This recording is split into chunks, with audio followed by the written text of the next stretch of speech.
The Fukushima catastrophe is probably the worst nuclear disaster in human history. It's certainly worse than Chernobyl.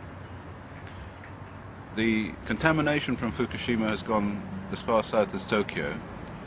I have measured it personally in air filters from cars. At least 12 different air filters from cars were sent to me, some of them from the south of Tokyo, and many of them from 100 kilometers away from Fukushima. And they contain very large amounts of radioactivity in them, high levels of cesium-134 and cesium-137. So we can conclude without any doubt that that area, up to 200 kilometers, maybe more, away from the catastrophe site, has been seriously contaminated with radionuclides. Now, if the cars are breathing this material, then so are the people, and so are the children. And so the children will be contaminated with radioactivity. We've recently heard that the Japanese government have been doing whole body counting. That is to say, they've been putting some people inside a monitor to see how much cesium is inside them. And apparently the levels of cesium are sufficient for them to say that there's no problem, that there are not going to be any increases in ill health.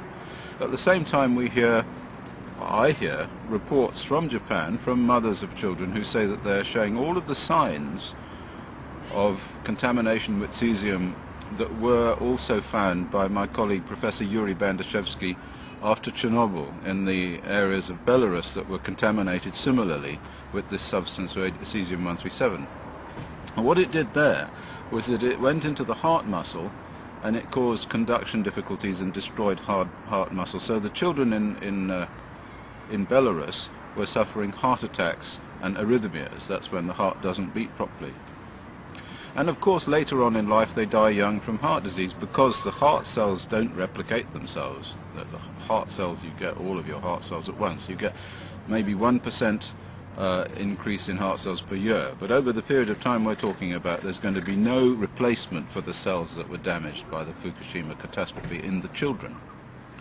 So we have two different points of view here. We have the point of view of the Japanese government, who are ignoring it, who are making these superficial measurements of cesium in the whole bodies of the children and the people, and are saying that these concentrations are not sufficient to cause any problems. Well, of course, this is an argument that's going on and on. It's like a tennis match, goes backwards and forwards. You know, the independent scientists say there's a problem, and the government and the nuclear scientists say there's no problem.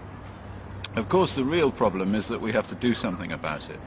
I mean, I am a father. I have 7 children. I have 11 grandchildren. And I can't sit back and just let this go on with us in some sort of silly tennis match between us and the pro-nuclear scientists who are trying to save the industry from collapse.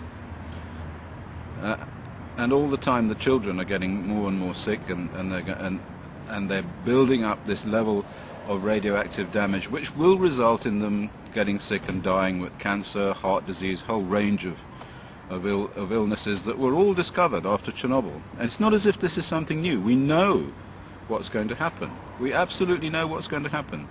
We have looked very closely at the health effects of people who were exposed to these same radionuclides after the Chernobyl accident in the same quantities. Not as many people, I have to say, which is why Fukushima is a worse disaster. So I decided we had to do something, and I was contacted by some people in Japan who said, what can we do? So instead of just moaning about it, we decided to do something. Now, there are actually some things that we can do.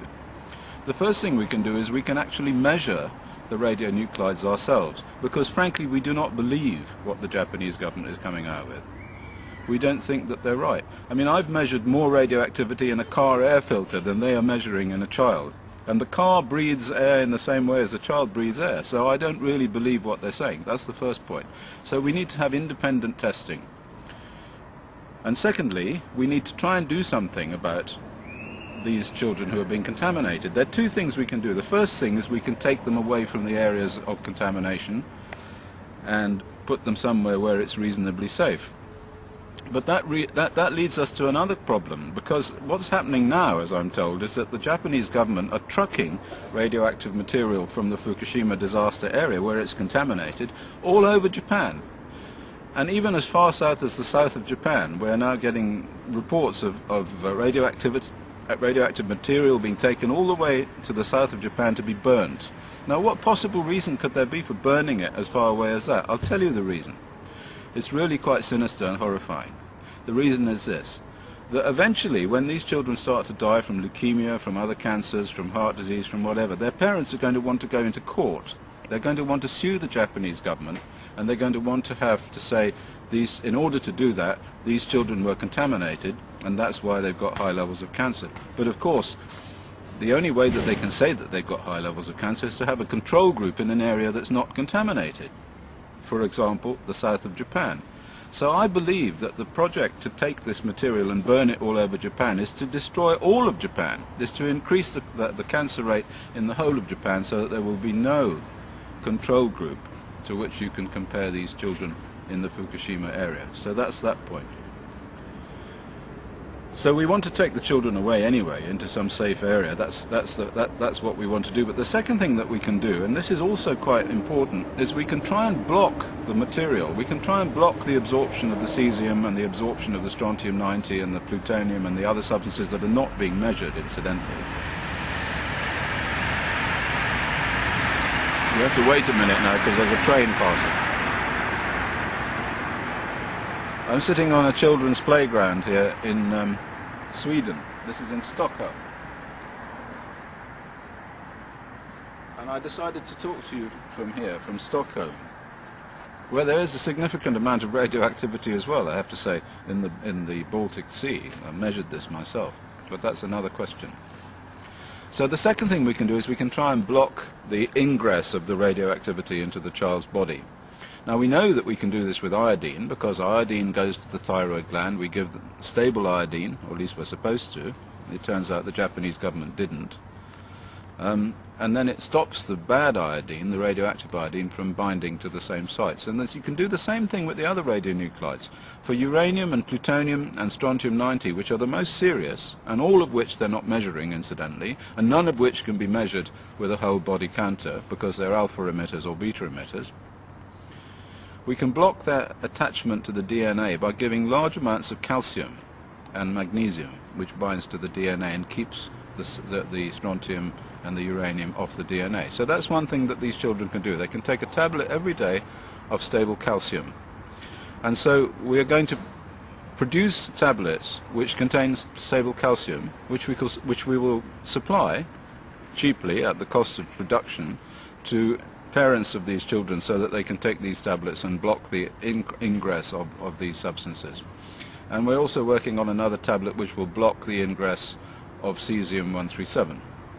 Now, in order to do this, we have set up an organization in Japan called the Christopher Busby Foundation for the Children of Fukushima. And it has a website, and it's all in Japanese, and it's all being done by a colleague of mine who contacted me from Japan, called James Grand. In addition to this, we are going to purchase a large number of highly sophisticated radiation measuring devices from Europe, from suppliers in Europe and suppliers in the Ukraine. And we're going to make these devices available to the parents of children to measure the concentrations of these substances in the food, and also to supermarkets, and we will measure the substances ourselves. We will set up a laboratory in Japan so that people can bring these substances to the laboratory and find out the truth about the concentration of radionuclides in these substances. So these are the things that we want to do, and we want you to help us to do this in any way that you can.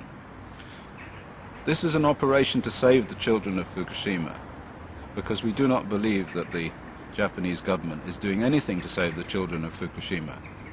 They are operating on a principle which is the principle of saving not the children of Fukushima, but the international nuclear industry. And this is disgraceful.